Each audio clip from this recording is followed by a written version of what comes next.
the same sort of idea of the wealth, like people are becoming less wealthy, or more, really the wrong people are becoming wealthy is more her idea.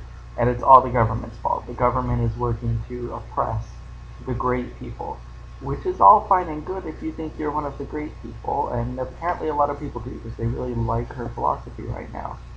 And they do not seem to realize that not everyone is one of her great people destined to riches and eternal glory if only the horrible government would stop taking all their money and giving it to everyone else. Um, Not everyone can do that. But that aside, she's made a comeback in the superstructure. Uh,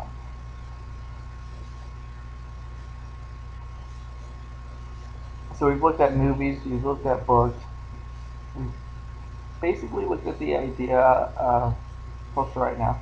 There are some things that don't always fit this trend. Um, there's Twilight, and I don't even know what to do with Twilight. I say that it reflects the decrease in literacy, maybe, and therefore relates to the relations of the productions, and that the workers are getting more stupid, less educated. I don't know. I honestly don't know because Twilight is not well written and it doesn't really have anything relating to the relations of production even remotely in there. So I don't know with that deal what's going on. But the general trend right now is the rich are getting richer. They don't deserve to be getting richer. The poor are getting poorer. They don't deserve to be getting poorer. They're working harder than the rich. And the government is the agent behind it all. That's what's happening in the superstructure, which reflects the perception of the substructure right now. And that is the perception of the substructure because recently we had the bailouts, not like recently as in the last year, but recently over the last few years we've had bailouts, we've had, the government breaking Wall Street out again and again and again. And sometimes it's necessary. Sometimes people don't understand that it's necessary, and the bailouts actually just weren't enough. Sometimes it's crooks saving crooks. And sometimes it's hard to say. But, and sometimes it's better. It's necessary, but it's also crooks saving crooks. Any which way. What's been happening in the substructure lately is that the government has interfered more and more on the side of the wealthy. And that's starting to come back and bite us. And it's starting to, well, it's been noticed for a while. So people are seeing the government as being this agent of oppressing them and keeping them down as they work hard because the government's allowing the crooks to prosper. The interesting thing is, though, in that most of these works that are coming back, the rich themselves aren't perceived, excepting Rand, the rich themselves aren't typically perceived as the problem, or even a part of the problem. In the Hunger Games, the rich are kind of clueless. They're not part of the problem, but they're not part of the solution. They're just kind of like clueless. And I keep coming back to the Hunger Games because it has made its way into movie, book, and music. There are songs about the Hunger Games, and there are songs influenced by the Hunger Games. In fact, I can play you a song written about the Hunger Games that's starting to get more popular, but is still kind of unknown. This is called The Ballad of Foxface. It was written for a character who has literally like a few paragraphs in the book. Actually, a really good song though. And it definitely hits on some of the economic points related to Foxface.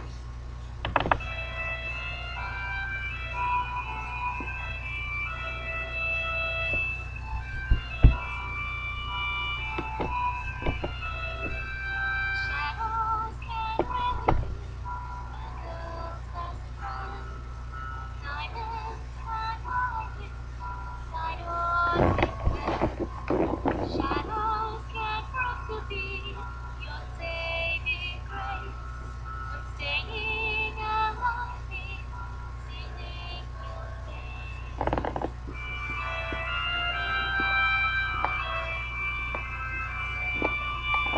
Lead and run, that's common sense. Let them compete with incommon violence. Sinking unseen gunners, minimal damage. To slip by unnoticed, as long as you manage.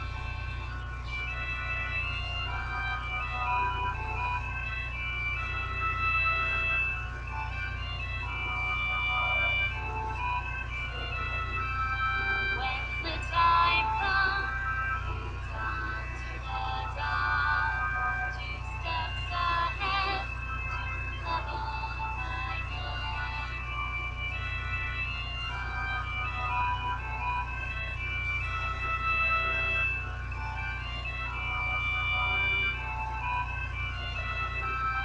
Hiding in plain sight may be the way.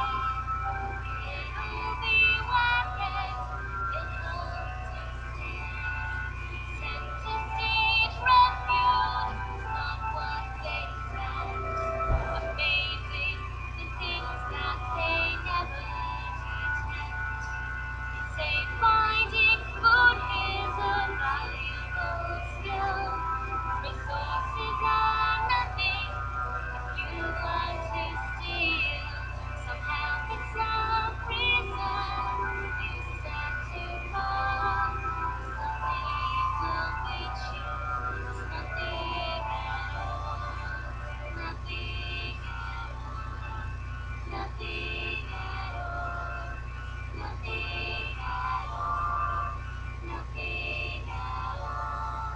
When the time comes, you dart to the dark. 2 steps ahead, too clever by half. Okay, you get the point. So we could analyze this song for a long time because it does actually reflect a lot, both about the songwriter, about the series, about the fact that the songwriter developed Foxface more than Suzanne Collins ever did. Um, that was Rachel McWhorter's The Ballad of Foxface, or Too Clever by Half. Um, and it's a really, really good song, but you see that The Hunger Games has impressed itself on culture right now.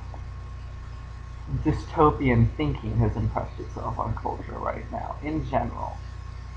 And I feel like this has become somewhat more focused on that because it's such a big portion of culture. But I also feel like I've given a couple of other examples of things that have influenced culture.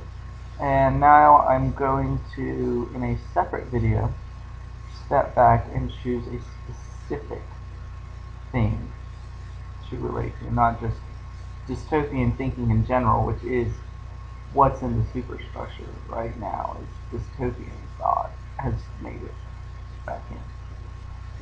So I'm going to edit this, put it up, and send you the link, Mr. DeHaven, and for everyone else who watched this, I hope it was informative. The second video will be up shortly. Okay, so in the last segment, I'm recording this in segments, by the way, and the way I'm editing them together, it's not following exactly on the segments. Anyway, I feel like I focused too much on the Hunger Games, and I just wanted to point out that in movie, literature, and music, there has been an increase in dystopian thinking, specifically the film industry, because I played some examples of dystopian music. So The Great Gatsby literally recently got a film. Another one.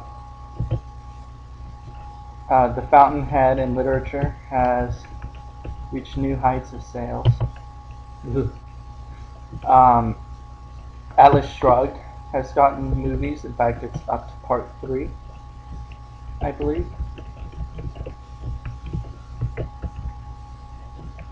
and still not done because that book is long as hell. And contains much of the same content as hell. Anyway, um, We the Living. There was a movie made in fascist Italy in World War II as propaganda against the Soviets, which the idiotic Italian government funded. It's actually very true to the book. Like, because of a series of unfortunate accidents that resulted in the written script being lost, they used the book and literally all the lines, everything straight from the book. A moment of silence. Um, anyway, so there have been other recurring kind of dystopian themes. Arguably, Wreck-It Ralph is a kind of dystopian. You know, Felix is in. You know, he's rich. He's got all these friends, etc. Ralph is out. He's the villain, the bad guy. He lives on the dumpster. Um, and that's a children's movie. So the rise of dystopian thinking is more pervasive than just the Hunger Games and a couple of songs. I did want to point that out. Like right now, dystopian thinking has taken on a whole new level of realness, I guess is the best way to put it. So I don't want you to just think, oh, the Hunger Games, which has pervaded every form of culture, it except well, even sports, it's influenced sports a little. Um, and that brings me to another point, something I didn't talk about with sports, which is in the superstructure. That's mostly because I'm horrendously uninformed on sports. So even when I look stuff up, I don't understand a word of it. Um, I feel like there's been a rise in athletes being caught on illegal substances lately due to the pressures to do well, but I'm not entirely certain how that influence is influenced by the substructure. Um, but generally speaking, the substructure influences the superstructure in that the superstructure expresses what's in the substructure. The relations the relations of labor. It's like the superstructures where the frustrations leak through, if that makes any sense. So if workers are being treated poorly, it leaks through to the superstructure. Culture focuses on people being treated poorly and oppressed. If the workers are being treated well, it leaks through to pop culture. But there's also high society culture, and that's going to have the opposite. If the rich are doing well, high society culture is going to be, well, richer. Um, the bar is going to be set higher for who's involved in it, most likely. Um, your extravagant parties, um, sports that are typically high culture sports are suddenly going to cost more to join, you know, to get training for. Um, Various sports will become more or less popular. For example, dance may be more popular in a time of ballroom dancing, expensive dance to learn, may become more popular in a time of prosperity, whereas like fencing may become more popular in a time of less prosperity because beating each other up and getting frustration out. Not entirely sure. I'm not exactly a sports guy. Um, so that's the thing.